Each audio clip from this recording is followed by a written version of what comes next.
na siya, tapos yung dati na kapalit. Nasubukan ko iba kasi yung ano, yung mga kasamahan ko noon. At saka ako nagpalit din ako ng pangalan. Kasi, di ba Durano yung ako, Durano yung passport ko noon. Tapos kami yung nakasabi ko sa Pilipino, namiaban ako. Pagdating ko dun sa immigration, tama ko.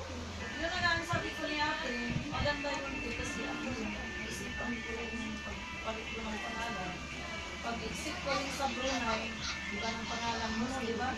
Wala pa naglabas yung akin, yung dati na Durano. Aban na sa